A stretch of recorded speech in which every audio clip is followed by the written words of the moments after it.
Hi, my name is Kathy Spence. I'm the treasurer at Faces. Donna Estin designs artistic contemporary knitwear. She specializes in blending creative stitches into comfortable modern sweaters. With pattern support and tips to help knitters create the best possible garment, she delivers to the knitter easy-to-follow patterns for a fashionable sweater that fits. Her designs can be seen in the top knitting magazines and books around the world, including Vogue Knitting, Interweave Knits, Nomadic Knits, Wool Studio, Knit Picks, and more. She lives in Maryland and usually has 2 or more projects on her needles. She loves wool, sheep, dogs, and sailing on the Chesapeake Bay.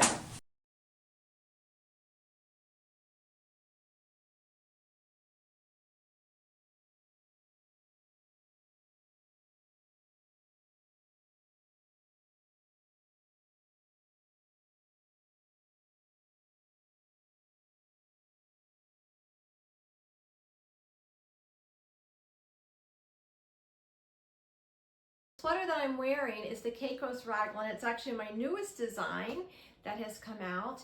This is combined, it's knit seamlessly from the top down, and we have a combination of stripes, which are really popular right now, very trendy, with cables. So you've got a little bit of something, everything going on in this one. And this yarn is Ancient Arts fiber yarn. It's called Nettle Soft DK.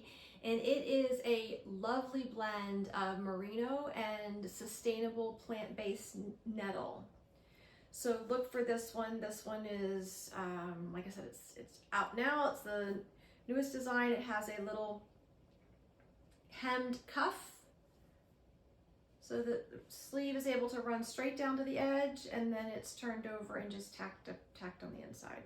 Hi, I'm Kathleen McCullough from the Fiber Art Center of the Eastern Shore, and I'm here in Cambridge today with Donna Estin of Donna Estin Knitwear Designs. Thank you so much for having the Fiber Art Center into your home studio and to learn. I can't wait to learn about how you design your sweaters. Oh, well, thank you for coming. I'm very excited about this. I just can't get over how beautifully your sweaters fit. I think that's always a challenge. You know, I think knitters, they like the act of knitting, but when it comes to making garments that they actually want to wear or give away, that's always a challenge, because you can follow a pattern exactly, and then you're just disappointed with it because maybe, you know, your gauge was off, or maybe you didn't have the right skills to do some of the things, or maybe it wasn't clear exactly which decreases to use. So there's a lot behind the scenes of the pattern. And when I first started knitting, I was probably a kid, 9 or 10 or something, and my mom sewed, and we lived on a farm, and so in the back, there were no yarn shops, so in the back of the fabric store, there was a corner for yarn. Yeah. And it was all put back there, and I bought some pink Susan Bates aluminum needles and a ball of yarn and a how-to book, and I said I want to learn to knit, and I met my mom at the register, and I don't remember the exchange, but I went home with this. I guess it was fine. Right. And I just taught myself to knit, and I knitted scarves, but then I really liked the fact that you could make something and you could be productive. So when we were on the farm, it was not really a question of whether you were going to take up a craft, but which one. Yeah. And so I had tried needlepoint and embroidery and quilting and crochet and a lot of different things, so I could learn all of this. Right. And I had just finished embroidering a pillowcase, and it was beautiful. It really had this beautiful girl with flowers on the end, and it was so pretty. But I thought, but I had a pillowcase before. It was just plain, and now I have the same pillowcase. It's just prettier. But I don't feel like I didn't create anything. Right. But with knitting, I could actually, from scratch, make a sweater that I could wear to school. And that was really cool, because I thought, now I can actually make clothes. I can bring things into my wardrobe that I didn't have before. And I felt real, especially as I got into my 20s, and 30s, I felt very productive. Yeah. I didn't feel like I was wasting time. I never took courses. I had one knitting book, which was The Principles of Knitting by June Himmons Hyatt. And if a pattern didn't tell me how to do something, I would look it up in that book. And that's sort of how I learned And I got to the point where I could knit. I could knit anything. That doesn't mean it turned out perfectly. Right. Sometimes they were too big. Sometimes the neck didn't fit right. Sometimes the shoulder didn't Yes. fit into that. The set-in sleeve fit in the way I wanted. It was like puffy, and so even though I was knitting on an advanced level, I felt like every one of my sweaters had some little quirk about them. Yes. If I were to redo it, I would have done things differently. I always felt like if I had made a second one, it would be so much better. Yeah. But I just didn't have the patience to do a second one. I always had all these ideas of what I wanted to knit. So I started designing because I had in my head an idea of what I wanted. Mm-hmm. But I couldn't find it in the magazines and books. I'd gone through all of these things, and I just thought, well, why don't I just do it? Why don't I just try and design and see what happens? How old were you when you started trying designing? I was in my 40s, Mm-hmm. and I loved it. Absolutely loved it. So I decided I really want to explore this more. I want to try designing for other people. I want to design more than just my size. I want Yeah. to design for a wide range of sizes. So, and if I want to do this, I want to do it right. So I started the Master Hand Knitting program with the Knitting Guild Association. It took me 2 years to go through that certification. It was the first time I had anyone experienced an impartial review my knitting, which was kind of intimidating because you send off everything and then You get actually send the work out? Yeah, you do 19 to 22 swatches, and you answer questions, and you do a lot of research and a lot of written work, reports and things, and then projects, and then you mail it off, and you wait a month to 2 months to 3 months, and it goes from from master knitter to master knitter and committee chair people, and they review it very, very thoroughly, and they send back a lengthy letter, which just swatch by swatch, what's good and what's wrong, what can be fixed, and there were things that I never paid attention to, but then once it was brought to my attention, then you can't unsee it. Right. So I was thinking, I had done all these experience things, like I'd done brioche and entrelac and slip stitch, but while I had done it, I hadn't really mastered it, and I think that's what the Master Hand Knitting program helped me to do, was to master it.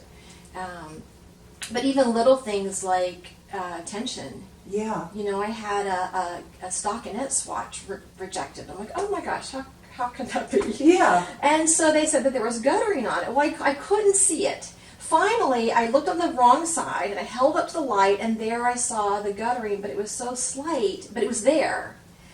So then I practiced, and I got to where I overcame that, and that really, really helped, because it helped my confidence. It helped me know that what I was sending out there was correct, that what I was doing was right, that I was, in my patterns, I was showing the correct increases and decreases in a balanced way, and it just gave me confidence. Right. It also kind of pushed me out of my comfort zone, because I loved, and I still do, knitting cables. Yeah. But I kind of always gravitated toward that, and this really got me excited about all of these other types of knitting. Yeah. That you don't just try it, but you can really, really do well in it. And I Yeah. kind of saw that. So that's kind of what, even though I had designed before, that kind of took my designing to the next level. I wondered, when I looked at your Ravelry site, and I went through and saw all these beautiful sweaters, and I would scroll down and see some were designated intermediate and some as complex. And I was wondering if you could explain the difference between an intermediate level pattern versus the complex. So an intermediate level will use increases and decreases. It will use some shaping. It can use cables and lace, but it's more on the basic levels of cables and lace. With a complex pattern, usually there's much more involved with shaping. So you have a lot more of increases and decreases on the sides. Maybe it's on the waist, maybe it's around the armholes or the neck, and it's shaping into stitch patterns where you have to be able to decrease and maintain the stitch pattern at the same time. It also uses more complex lace, so So I get an idea of what I want to do, and I try to use lines wherever possible in different ways, intersecting or just moving in compatible ways. Then I think about, well, how am I going to do this with yarn? Yeah. Because with sewing, it's a simple process. You can just cut and sew and do whatever you want. But with knitting, you're creating the actual fabric as you can't just knit a big swatch and cut it. You've got to make it all work. Yeah. So there are some things that are beautiful. You've got a little bit of ferrule here and cables running this way and something this way. But when you look closer at it, you realize this was not knit. Yeah. They've pieced all this together. And so you get an idea in your head, and then you just have to make sure that what you want to do can actually be done in knitting. And most of the time it can. Then I look at the yarn. What kind of yarn do I want to use? That's a lot of times based on the season. I like to use wool. Wools are my favorite for the winter. I like yak because of the darkness. I like alpaca blended in with the wool. For summer, I love linen. So it depends on what season I'll gravitate to the yarn. And then I just start working with stitches and coming up with different stitch patterns that I want to use and swatch it out and see how it's working with that yarn and how the drape is. And then once it's starting to come together, I'll sketch it out. Yeah. I usually sketch after I've done the swatching, because then I can incorporate that stitch pattern into the sketch so I can see how it's going to look. I'll also a lot of times do a schematic at that point so I can see how the shape of the garment is before I get too far into it. Because sometimes when you have it, let's say if you're doing an A-line top and you've got increases from the underarms straight out, and let's say you're doing a 2 inches of positive ease around the bust, and maybe you want 4 inches of positive ease around the hips, and you draw that out in the schematic and you look at the shape, then you can see, oh, well, that's not enough, or it's too much, it's too dramatic of an A, or maybe I need to take it in a little bit. So then I can actually play around with the schematic and get the look that I want, and then see where I am on my numbers as far as the ease and stuff. Do some ideas flow super fast, and others really require a lot of tweaking? The ideas aren't the problem. Right. It's those come like that, but it's that sometimes they just don't work. You know, sometimes I have the wrong yarn. Yeah. It's not as drapey as I wanted, or it's like with wool, it's very elastic, and so if I've got a very light wool and I want something that's flowy, it sometimes doesn't work. I need something to pull that down, like the alpaca, or to give it some drape, or silk or something. But eventually I'll get there. Right now, about 80% of my designs I work with publishers, and then about 20% I self-publish. So if it's from a publisher, which is a magazine or a book, they already have what they want. They have their season that we're working now for fall of next year, fall of 2024. They know the collection that they're looking for. They have their mood board of the colors. They have a framework of what they want. Then we just need to design something that kind of fits within their collection. I do all of this. I knit the swatches. I do the sketches. I send it off with a proposal. If it's commissioned, then they will pick the yarn. I give them some choices. Sometimes they'll use my choices, sometimes they won't. If it's a magazine, a lot of times they need to use their advertisers. Yeah. So they will find a yarn that will work. Right. They get the yarn support, they send the yarn to me. I knit this, I do the designing, which is working heavily with the swatches, doing a big swatch and getting my stitch gauge and my row gauge. And then from that point I turn to Excel, and I have all of my sizes graded out with all the different body measurements that are involved, whether it's the neck, the shoulders, the chest, the waist, the length, the sleeve, cuff, circumference. And then I put how much ease I'm going to use for all these body parts. So now I have a bunch of measurements. I work all in inches to start with. I convert the inches all to stitches and rows once I have my gauge. So now I know how many stitches I need for all the widths, all the rows that I need for my length, and then I grade it across all the different sizes, and 9 sizes is right now standard. It's going from an extra small to a 5X. Right. And from there, I write the pattern. I knit the sample, so I'm the first person to actually knit from the pattern. Then I make all the changes that I found as I went along. Right. And I create the charts, create the schematics, everything that needs to go with the pattern. And then I hand it off to the publisher. Yeah. I send them the files, I mail them the sample, and they take it from there. They get everything done that they need to do to get it published, and in exchange they have rights to that pattern for a certain period of time, anywhere from 6 months to 2 years. Yeah. If I'm self-publishing, at that point I send the pattern off to a tech editor, and I'll hire someone to do the tech editing of it. Even if you are a tech editor yourself, it's almost impossible to catch all of your mistakes. It's so helpful to have someone else look at it with fresh eyes. Right, absolutely. So I get that done. I work, I have to get it photographed, so I work with the local photographer. I use Audrey Wozni of Riverlane Photography right here in Cambridge. So we do that, we get the photo shoot done, and then I do the graphic layout, publish it, and I upload it to my website and to the other third-party sellers like Ravelry, Love Crafts, Etsy, those places where you can buy patterns. Yeah.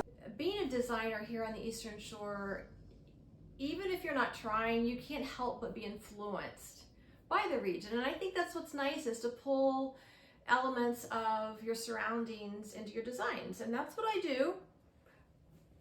I love recreating things such as this is the Salt Marsh pullover, and it pulls the colors of the winter salt marsh, which is, you know, the grasses in the winter take on that really light color, and so you've got that sort of a light tan brown colors combined with the blues and the light greens, which kind of bring the sky and the water and everything, all the winter colors together.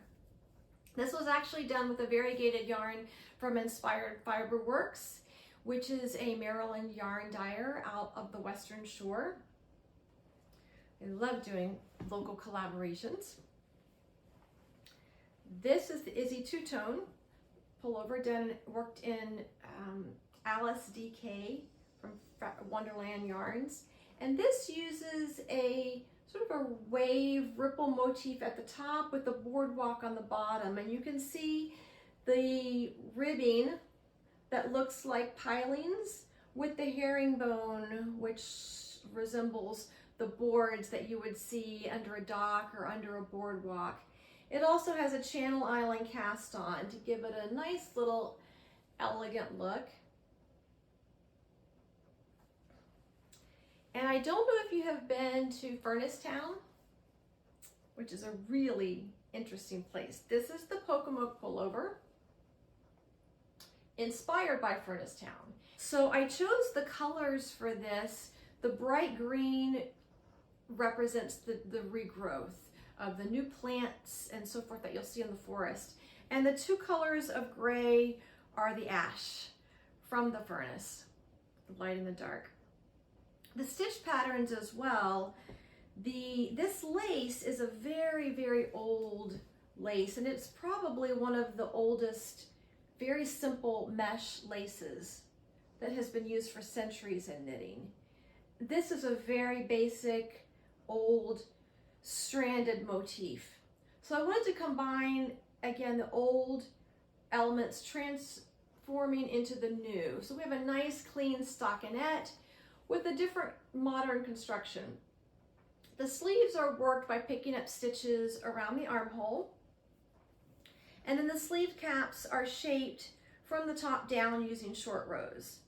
So this really is a nice example of combining the old and the new, and also playing a little bit of an homage to Pocomoke.